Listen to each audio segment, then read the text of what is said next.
ನೋಡಿಮ್ಮ, ಭಯ ಪಟ್ಕೊಳ್ಳೋದೇನಿಲ್ಲ. ನೀವು ಹೇಳೋದು ನಿಮ್ಮ ಮನಸ್ಸಲ್ಲಿ ಅಥವಾ ನಿಮ್ಗಾಗಿರುವಂತಹ ಗಾಯನ. ಸೊ ಹಾಗಾಗಿ ಇವತ್ತು ನನ್ನ ಹತ್ರ ಹುಡ್ಕೊಂಡು ಏನು ಬಂದಿದ್ರಿ, ಏನು ನ್ಯಾಯ ಬೇಕು ಅಂತ ಕೇಳಿದ್ರಿ, ಏನಾಗಬೇಕು ನಿಮಗೆ? ಸರ್, ನನಗೆ ನಂಬಿಸಿ ಮೋಸ ಮಾಡಿದ್ದಾರೆ ಸರ್. ಅನ್ಯಾಯ ಮಾಡಿದ್ದಾರೆ. ನಂಗೆ ನ್ಯಾಯ ಬೇಕು ಸರ್. ಅವ್ರು ಯಾವ ಊರು, ಏನು ಮಾಡ್ತಾರೆ, ನೀವು ಹೆಂಗೆ ಪರಿಚಯ ಮಾಡ್ಕೊಂಡ್ರಿ, ಏನಾಯಿತು ಸರ್? ಚೈತನ್ಯ ಫೈನಾನ್ಸ್ ಕ್ರೆಡಿಟ್ ಲಿಮಿಟೆಡ್ ಅಂತ ಹೇಳಿ ಒಂದು ಫೈನಾನ್ಸ್ ಇದೆ ಸರ್. ಅದು ಪಾಂಪ್ಲೆಟ್ ಸಿಕ್ಕಿತ್ತು.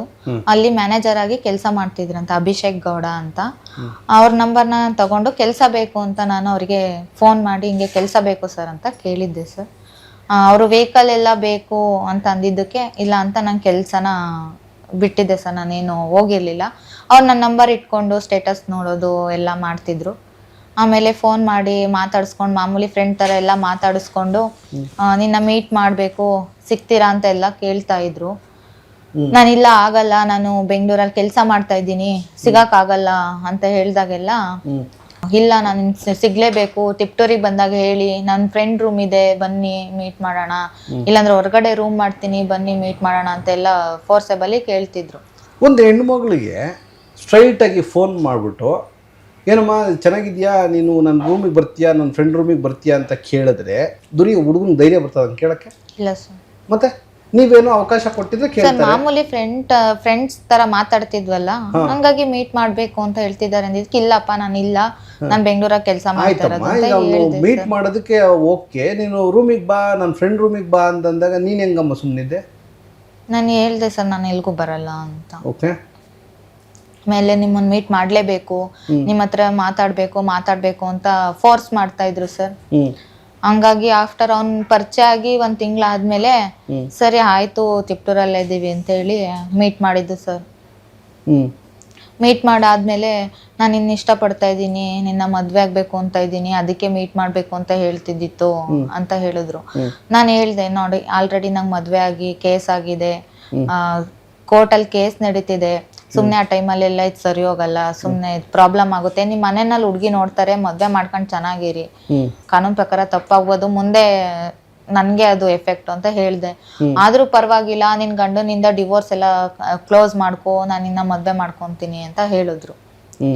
ಅದಕ್ಕೆ ನಾನು ಸರಿ ಆಯ್ತು ನೋಡೋಣ ಅಂತ ಹೇಳ್ದೆ. ಆಮೇಲೆ ನಿಮ್ಮ ಅಪ್ಪ ಅಮ್ಮ ಒಪ್ಪಲ್ಲ, ನಮ್ ಕ್ಯಾಸ್ಟ್. ಈಗ ಅವನ್ನ ನಂಬಿಟ್ಟು ನೀನ್ ಯಾಕೆ ನಿನ್ ಗಂಡನ ಹತ್ರ ಡೈವರ್ಸ್ ತಗೊಬೇಕು ಅಂತ ಅನ್ಸ್ತು?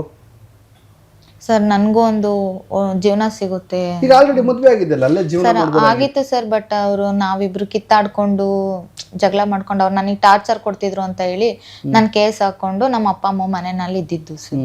ಆಲ್ರೆಡಿ ಡೈವರ್ಸ್ ಹಾಕೊಂಡಿದ್ದೆ ಆ ಟೈಮಲ್ಲಿ ನೀವು ಪರಿಚಯ ಆದ್ರು? ಹೌದು ಸರ್. ಡಿವೋರ್ಸ್ ಆಲ್ರೆಡಿ ಅವ್ರ ಡಿವೋರ್ಸ್ ಹಾಕಿ 3 ವರ್ಷ ಆಗಿತ್ತು ಸರ್. ಆಫ್ಟರ್ 3 ವರ್ಷ ಆದ್ಮೇಲೆ ಸಿಕ್ಕಿದ್ದು. ಸರಿ ಆಯ್ತು. ಈಗ ಆಮೇಲೆ ನೀವು ಚೆನ್ನಾಗೇ ಇದ್ರಿ, ಮತ್ತೇನಾಯ್ತು?